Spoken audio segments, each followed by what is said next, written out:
బ్రహ్మరాక్షసుడు పూర్వం ఒక భాగ్యవంతుడు ఉండేవాడు. అతనికి కొన్ని వేల ఎకరాల పొలం ఉండేది. అయితే అతడు వట్టి పిసినిగొట్టు, పిల్లికి కూడా బిచ్చం వేసేవాడు కాదు. అలాంటి వాడి కింద ఎవడు పని చేస్తాడు? ఎవరన్నా కొత్త వాళ్ళు వచ్చినా 10 రోజులుండి పారిపోయేవాళ్ళు. అలాంటప్పుడు వ్యవసాయం ఎలా సాగుతుంది? పొలం ఎలా పండుతుంది? అన్ని వేల ఎకరాలు బీళ్లు కాసాగాయి. అయినా కూలీలను సరిగ్గా చూసిన పాపాన పోలేదు. కాని పొలాలు పాడైపోతున్నందుకు మాత్రం విచారపడుతూ ఉండేవాడు.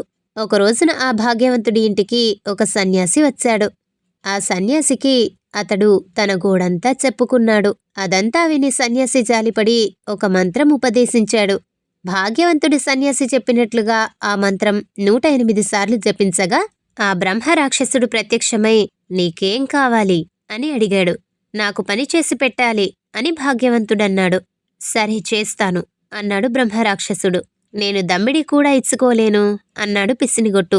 పరవాలేదు అన్నాడు బ్రహ్మరాక్షసుడు. తేరగా పనిచేసి పెట్టేవాడు దొరికినందుకు భాగ్యవంతుడు సంతోషించి నా పొలమంతా దున్నిరమ్మని బ్రహ్మరాక్షసుడికి చెప్పాడు. ఈ పని చెప్పి అతడు భోంచేద్దామని కాళ్ళు కడుక్కోవడానికి వెళ్ళాడు. కాళ్ళు కడుక్కోవడానికి అతడు చెంబు తీసుకునే లోపల బ్రహ్మరాక్షసుడు వచ్చి పొలం దున్నివేశాను అన్నాడు. అంతా దున్నావా అన్నాడు భాగ్యవంతుడు. అంతాను అన్నాడు రాక్షసుడు. ఆ కాస్త దున్నటానికి ఇంతసేపు పట్టిందా అని అతడు దబాయించాడు. బ్రహ్మరాక్షసుడు ఏదో చేశాను, తర్వాత ఏం చెయ్యను అన్నాడు. పొలానికంతకు నీళ్లు పెట్టి దమ్ము చేసి తొందరగా రావాలి అన్నాడు అతను మేకపోతు గాంభీర్యంతో. బ్రహ్మరాక్షసుడు వెళ్ళి భాగ్యవంతుడు పీట మీద కూర్చునేటప్పటికల్లా వచ్చి నీళ్లు పెట్టి దమ్ము చేసి వచ్చాను, ఇంకేం చెయ్యాలి అన్నాడు. అయ్యో, ఒక్కసారి దమ్ము చేశావా? గరవనేలా, 1కి 3 సార్లు దమ్ము చేస్తే కాని కాదే అన్నాడు. బ్రహ్మరాక్షసుడు మళ్ళీ వెళ్ళి అతడు మజ్జిగ పోసుకునే వేళకు వచ్చి అయిపోయింది, ఇంకా ఏం చేయాలి అన్నాడు. భాగ్యవంతుడు లోలోన బిత్తరపోయాడు. కాసేపు పరకాయించి పొలమంతా నాటువేయాలి, పాలుమారి పండుకునేవు, నేను వచ్చి చూస్తాగా అన్నాడు. బ్రహ్మరాక్షసుడు వెళ్ళి అతడు అన్నం తిని చేతులు కడుక్కునే వేళకు వచ్చి నాటైపోయింది, ఇంకా ఏం చెయ్యాలి అన్నాడు. నిజంగా నాటేసి వచ్చావా అని అడిగిపోయి చూశాడు. పొలమంతా మొక్కపడ్డది. దాంతో ఆసామికి గుండెదడ ప్రారంభమైంది. పని ఎలా చూపించాలో అర్థం కాక కాస్త తలగొక్కుని ఎరువు కూడా చల్లిరా, తొందరగా రావాలి అన్నాడు. బ్రహ్మరాక్షసుడు వెళ్ళాడు.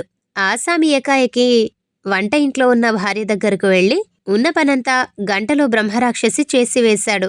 వాడికి ఇంకా ఏం పని చూపించేది? చూపించకపోతే నన్ను మింగేస్తాడు అని చెప్పాడు. దానికి భార్య దిగులెందుకు, వాణ్ణి ఒకసారి ఇక్కడకు పంపించండి అంది. మరో 5 నిమిషాలకు బ్రహ్మరాక్షసుడు వచ్చి అతనికి ఎదురుగా నిలబడ్డాడు. ఆసామి అతని భార్య దగ్గరకు పంపించాడు.